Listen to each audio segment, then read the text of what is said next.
ವೀಕ್ಷಕರ, ಮೆಂಡ್ಯೂ ನ್ಯೂಸ್ ನೆಟ್ವರ್ಕಿಗೆ ಸ್ವಾಗತ. ನಾನು ನಿಮ್ಮ ನಿಶಾಂತ್ ಗೌಡ.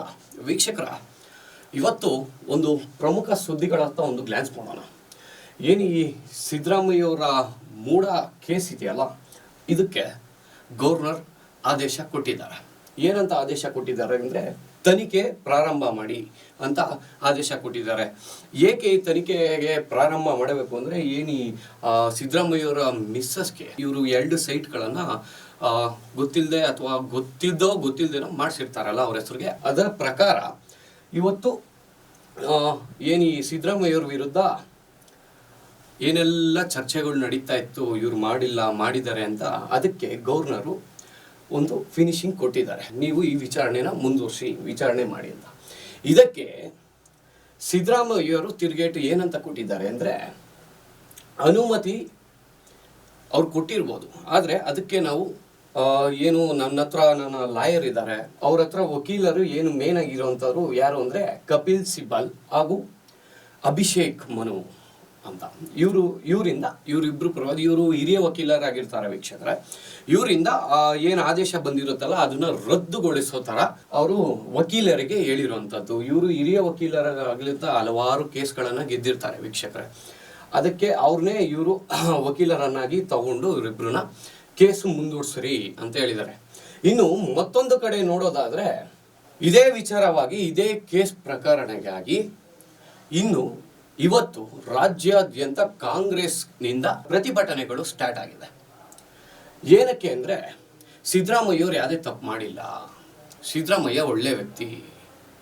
ಇನ್ನು ಇದೇ ಪ್ರಕಾರ ಬೆಂಗಳೂರಿನಲ್ಲಿ ಉಪಮುಖ್ಯಮಂತ್ರಿಗಳಾದ DK ಶಿವಕುಮಾರ್ ಅವರ ನೇತೃತ್ವದಲ್ಲಿ ಇವತ್ತು ಪ್ರತಿಭಟನೆ ಆಲ್ರೆಡಿ ಸ್ಟಾರ್ಟ್ ಆಗಿದೆ. ಇದು ಬೆಂಗಳೂರಿನಲ್ಲಿ ಮಾತ್ರ ಅಲ್ಲ, ಹಲವಾರು ನಮ್ಮ ರಾಜ್ಯದ ಹಲವಾರು ಕಡೆ ಇದು ನಡೀತಾ ಇರಕ್ಕಂಥದ್ದು. ಅದೇ ವಿಚಾರವಾಗಿ ಏನು 22ಕ್ಕೆ ಕಾಂಗ್ರೆಸ್ನಿಂದ ಅವರು ಏನು ಸಭೆ ನಡೆಸಬೇಕು ಅಂತ ಡಿಸೈಡ್ ಮಾಡಿದ್ದಾರೆ. 22ಕ್ಕೆ ಏನು ಸಭೆ ಅಂದರೆ, ಈ ಕಾಂಗ್ರೆಸ್ ಸಭೆ ನಡೆಸ್ತಾರಲ್ಲ ವೀಕ್ಷಕರೇ, ಇದೇ ವಿಚಾರವಾಗಿ ಯಾರ್ಯಾರು ನಮ್ಮ ಕಡೆ ಸಪೋರ್ಟ್ ಇರ್ತೀರಾ, ಸಪೋರ್ಟ್ ಇಲ್ಲದೆ ಇರ್ತೀರಾ. ಈಗ ಸಂಸದರು ಎಲ್ಲ ಇರ್ತಾರೆ ಅಲ್ಲಿ, ಕಾಂಗ್ರೆಸ್ ಪರವಾಗಿ ಯಾರ್ಯಾರು ಇರ್ತಾರೋ ಅವರೆಲ್ಲರೂ ಕರೆಸ್ಬಿಟ್ಟು ಒಂದು ಸಭೆ ಮಾಡ್ತಾರೆ.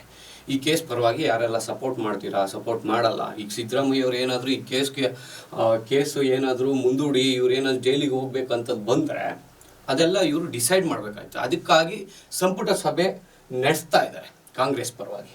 ಇನ್ನು 22ಕ್ಕೆ ಕಾಂಗ್ರೆಸ್ ಸಭೆ ನಡೆಯುತ್ತೆ. 23ಕ್ಕೆ ಸಿದ್ದರಾಮಯ್ಯವರು ಹಾಗೂ ಉಪಮುಖ್ಯಮಂತ್ರಿ DK ಶಿವಕುಮಾರ್ ಅವರು ಡೆಲ್ಲಿಗೆ ತಲುಪ್ತಾರೆ. ಇದೇ ವಿಚಾರವಾಗಿ ಡೆಲ್ಲಿಯಲ್ಲಿ ಮಾತಾಡೋಕ್ಕೆ ನೋಡೋಣ ವೀಕ್ಷಕರೇ. ಇನ್ನು ಈ ಕೇಸ್ ಮೂಢ ಕೇಸು ಇನ್ನು ಯಾವ ಹಂತಕ್ಕೆ ತಲುಪುತ್ತೆ ಅಂತ ನಾವು ನಿಮಗೆ ತಿಳಿಸ್ಕೊಡ್ತೀವಿ. ನೆಕ್ಸ್ಟ್ ನೋಡೋದಾದರೆ, ಇಂದು BJP ಮತ್ತು JDS ಎರಡು ಸೇರಿ ದೊಡ್ಡದಾಗಿ ಪ್ರತಿಭಟನೆ ಆಲ್ರೆಡಿ ಮಾಡ್ತಾ ಇದ್ದಾರೆ.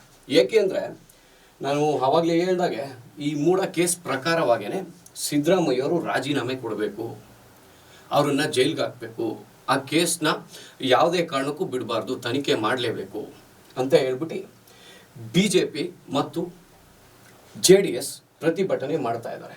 ಆಲ್ರೆಡಿ ಮಾಡಿದ್ದಾರೆ. ಕೊನೆಯದಾಗಿ ಏನು ನಮ್ಮ ಸುಪ್ರೀಂ ಕೋರ್ಟ್ ಇದೆಯಲ್ಲ, ಅಲ್ಲಿಗೆ ಕೊನೆಯದಾಗಿ ತಲುಪ್ತಾರಂತೆ. ಅದಾದಮೇಲೆ ಅಲ್ಲಿ ಇನ್ನೂ ಪ್ರತಿಭಟನೆ ಯಾವ ರೀತಿ ಇರುತ್ತೋ ನಿಮಗೆ ಮುಂದೆ ತಿಳಿಸ್ಕೊಡ್ತೀವಿ. ಅದರಲ್ಲಿ ಮೇಯ್ನಾಗಿ ಏನು ಅಂದರೆ,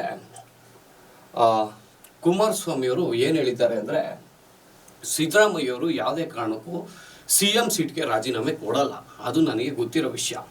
ಅವ್ರು ಕೊಡಲಿ ಅಂತ ನಾನೇನು ಕೇಳ್ಕೊತಾ ಇಲ್ಲ. ಆದರೆ ಈ ವಿಚಾರಣೆ ಏನಿದೆ, ವಿಚಾರಣೆ ಅದೇನಿದ್ರು ಮುಗಿಸ್ಕೋಬೇಕು. ನೀವು ತಪ್ಪು ಮಾಡಿಲ್ಲ ತಾನೆ, ತಪ್ಪು ಮಾಡಿಲ್ಲ ಅಂದಮೇಲೆ ನೀವು ವಿಚಾರಣೆ ಮುಗಿಸ್ಕೊಡಿ. ತಪ್ಪು ಮಾಡಿದರೆ ಜೈಲ್ಗೆ ಹೋಗ್ತೀರಾ, ತಪ್ಪು ಮಾಡಿಲ್ಲ ಅಂದರೆ ರಾಜ್ಯ ನಡೆಸ್ತೀರಾ.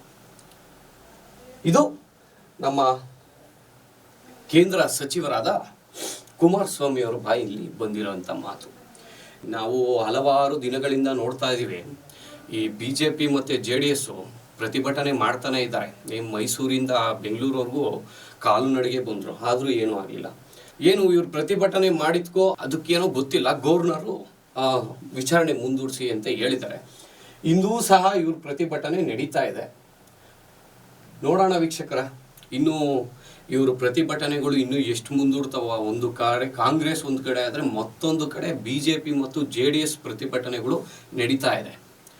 ಇನ್ನು ಈ ರಾಜ್ಯದಲ್ಲಿ ಏನಾಗ್ತಾ ಇದೆ ಅಂದರೆ ಹಲವಾರು ಕಡೆ ಅತ್ಯಾಚಾರಗಳು ನಡೀತಾ ಇದ್ದಾವೆ, ಹಲವಾರು ಕೊಲೆಗಳು ನಡೀತಾ ಇದ್ದಾವೆ. ಇವ್ರಿಗೆ ಅದ್ರ ಬಗ್ಗೆ ಅಂತ ಏನು ಚಿಂತೆ ಇಲ್ಲ.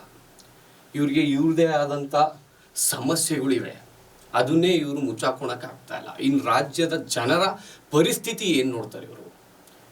ಬರೀ ಅದು ಆ ರ್ಯಾಲಿ ಮಾಡಬೇಕು, ಈ ಕಡೆ ಸಭೆ ನಡೆಸಬೇಕು, ಅದು ಇದೇ ಆಯಿತು. ನೋಡೋಣ ವೀಕ್ಷಕರೇ, ಇನ್ನು ನಮ್ಮ ರಾಜ್ಯನ ಇವರೆಲ್ಲ ಹೇಗೆ ಮುಂದೂಡಿಕೆ ತಗೊಂಡೋಗ್ತಾರೆ ಅಥವಾ ಇವರು ಇನ್ನು ಎಷ್ಟು ಕಡೆ ರ್ಯಾಲಿ ಮಾಡ್ತಾರೆ ಅಂದ್ಬಿಟ್ಟು ಮುಂದೆ ನಿಮಗೆ ತಿಳಿಸ್ಕೊಡ್ತೀವಿ. ಅಲ್ಲಿವರೆಗೂ ನೋಡ್ತಾ ಇರಿ ಮೆಂಡು ನ್ಯೂಸ್ ನೆಟ್ವರ್ಕ್. ಮೆಂಡು ನ್ಯೂಸ್ ನೆಟ್ವರ್ಕ್, ಸತ್ಯದ ಕನ್ನಡಿ.